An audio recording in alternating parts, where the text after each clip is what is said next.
નમસ્કાર વિદ્યાર્થી મિત્રો, અહીં તમે જોઈ રહ્યા છો ધોરણ નંબર 8 ની અંદર સંસ્કૃત વિષયમાં સેમેસ્ટર નંબર 2 નું સોલ્યુશન આપણે જોવાના છે, જેમાં આજનું આપણે યુનિટ નંબર 7 અને 8 જોવાના છે. એમાં સાતમું છે સુભાષિતાની. તો વિકલ્પ છે પસંદ કેવી વિદ્યા સમયે કામ આવતી નથી, તો કે પુસ્તકમાં રહે. ક વૃક્ષ ધુનયંતે તો આવશે કપિ.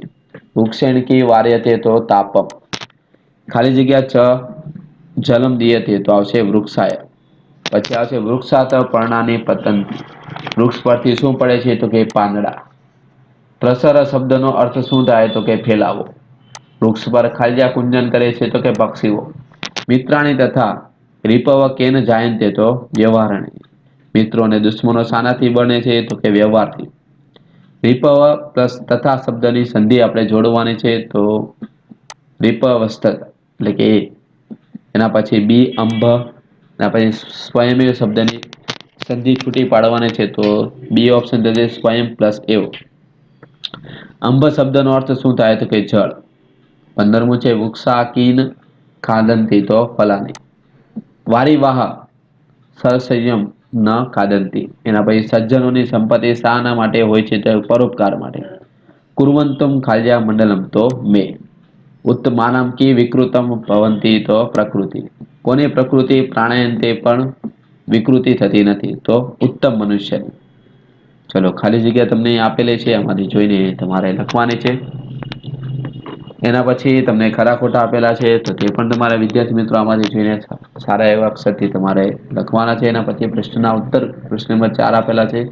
કેવું ધન અને કેવી વિદ્યા જરૂરિયાત ઉભી થતા કામમાં આવતા નથી. પારકા હાથમાં રહેલું ધન અને પુસ્તકમાં રહેલી વિદ્યા. ચલો, એના પછી કેવા વૃક્ષો શોભે છે, તો કે ફળોથી ભરપૂર વૃક્ષો શોભે છે. વૃક્ષને કોણ હલાવે છે, કે વાંદરા. નદીઓ શું કરતી નથી, નદીઓ પોતે જ પોતાનું પાણી પીતી નથી. વાદળો શું ખાતા નથી, વાદળો પોતે ઉગાડેલું ધાન્ય ખાતા નથી. કોની સંપત્તિ પરોપકાર માટે હોય છે, સજ્જનોની સંપત્તિ પરોપકાર માટે હોય છે. એના પછી હવે સંસ્કૃતમાં ઉત્તર તમને આપેલા છે, એમાંથી જોઈને તમારે સારા અક્ષરથી તમારે લખવાના રહેશે. ચલો, એના પછી સંધિ છોડો અને સંધિ છોડવાના શબ્દ તમને આપેલા છે. તો તે પણ તમારા આમાંથી જોઈને તમારે ક્વેશ્ચન આન્સર તમારે લખવાના રહેશે. ચલો, પ્રશ્ન નંબર 10 છે ખાલી જગ્યા.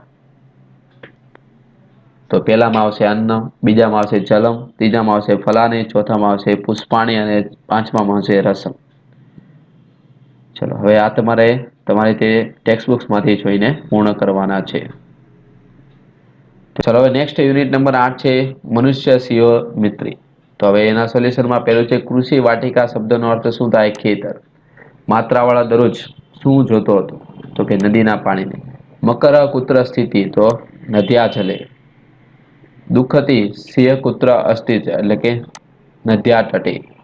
ટૂંકી સી 4 દિવસો સુધી નદી કિનારે રહ્યો. એના પછીમાં સિંહ મરકમ્યો, સિંહ કર્યો. એના પછી મકરશ્ય 8મામાં આવશે બી ઓપ્શન જવાબ સ્વયં આપી. 9મામાં તત્રિ શબ્દની સંધિ છોડો તો આવશે બી તત્ર વત્તા એવ.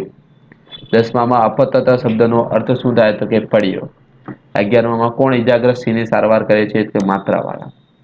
સિંહ કોની સાથે ભ્રમણ કરતો હતો, કે માત્રા વાળા સાથે.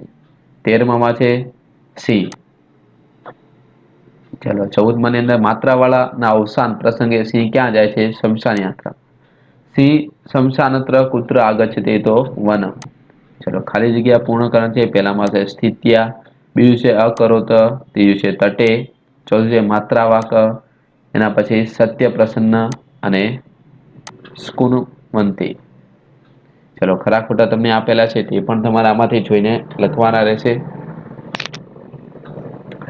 એના પછી પ્રશ્ન નંબર 4 છે માત્રાવાળા ક્યાં રહેતો હતો. માત્રાવાળા સૌરાષ્ટ્ર પ્રદેશના સત્તાધાર ગામની પાસે મોટી મોણ પરી ગામમાં રહેતો હતો. માત્રાવાળો કોણ હતો, એક ખેડૂત હતો. માત્રાવાળા દરરોજ શું કરતો, માત્રાવાળા વાડીમાં ઝાડની નીચે બેસી નદીનું પાણી જોયા કરતો. એકવાર સિંહ ક્યાં જાય છે, એકવાર સિંહ પોતાની પત્ની સાથે પાણી પીવા જાય છે. સિંહ કઈ રીતે બદલો લે છે, દુઃખી સિંહ 4 દિવસ પછી જયારે મગર નદીના કિનારા પાસે આવે ત્યારે તેના પર હુમલો કરીને બદલો લે છે. માત્રાવાળાએ કેવા પ્રકારે ઇજાગ્રસ્ત સિંહની સારવાર કરી, તો ઘાયલ સિંહની ઓસડિયા લાવી અને ઈજાગ્રસ્ત સિંહના ઘા ઉપર લગાવીને સારવાર કરી. સિંહ શા માટે માત્રાવાળા મિત્ર બન્યો? તો માત્રાવાળે ઓસડિયા પીવરાવીને ઈજાગ્રસ્ત સિંહના ઘાવ પર લગાવીને સારવાર કરી. એના પછી 8મું, મિત્ર બનેલો સિંહ દરરોજ શું કરતો? મિત્ર બનેલો સિંહ દરરોજ માત્રાવાળાના ઘરમાં તેની પાસે રહેવા લાગ્યો અને તે માત્રાવાળાના ઘર અને ખેતરનું. એના પછી માત્રાવાળાના અવસાન પ્રસંગે શું કર્યું? તો કે અવસાન પ્રસંગે દુઃખી થયેલો સિંહ સ્મશાન યાત્રામાં પણ જાય છે અને ત્યાંથી તે જંગલમાં જતો રહે છે. મનુષ્ય અને સિંહ દોસ્તી કેવી છે? તો કે અજોડ હતી. એના પછી તમને સંસ્કૃતમાં ઉત્તર આપેલા છે, તો તે પણ અહીં તમે આમાંથી જોઈને તમારે લખવાના છે. નેક્સ્ટ છે પ્રશ્ન નંબર 6 છે, વાર્તાને ક્રમમાં ગોઠવીને લખવાની છે. એના પછીનો પ્રશ્ન નંબર 8 તમને આપેલો છે, ક્રિયાપદનું રૂપોમાં પરિવર્તન તમારે લખવાનું છે. એના પછી પ્રશ્ન નંબર 9 છે, ઉદાહરણ પ્રમાણે વાક્ય બનાવવાના છે. આમાંથી જોઈને તમારે લખવાના રહેશે. નેક્સ્ટ છે પ્રશ્ન નંબર 10, ખાલી જગ્યા પૂર્ણ કરવાની છે.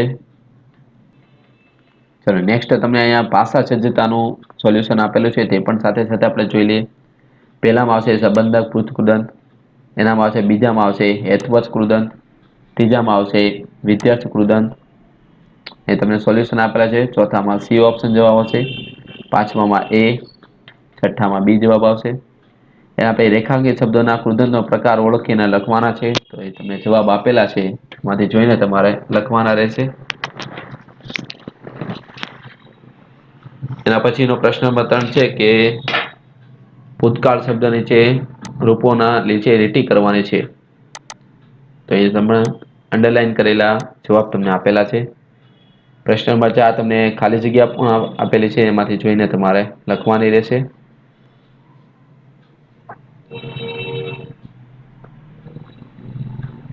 પ્રશ્ન નંબર 5 છે કે ઉદાહરણ અનુસાર વાક્યમાં ફેરફાર કરીને લખવાનું છે. તો એ બધા તમને પ્રશ્નના ઉત્તર તમને આપેલા છે. આમાંથી જોઈને સારા એવા અક્ષરથી તમારે આઈડિયલમાં તમારે લખવાના રહેશે. એના પછીની ખાલી જગ્યા તમને આપેલી છે.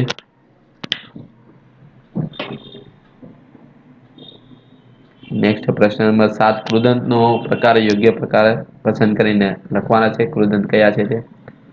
અને છેલ્લો પ્રશ્ન છે, સંસ્કૃતમાં અનુવાદ કરવાના છે. તો વિદ્યાર્થી મિત્રો, આ હતું સંસ્કૃત વિષયનું સમગ્ર સોલ્યુશન. હવે નેક્સ્ટ વિડીયો લેક્ચરમાં આપણે બીજા કોઈ વિષયના સોલ્યુશન જોવાના છે. તો તેના માટે તમે ચેનલને સબસ્ક્રાઇબ કરો, જેથી યોગ્ય સમયે તમને વિડીયો લેક્ચર મળતા રહે. Thank you. જય ભારત.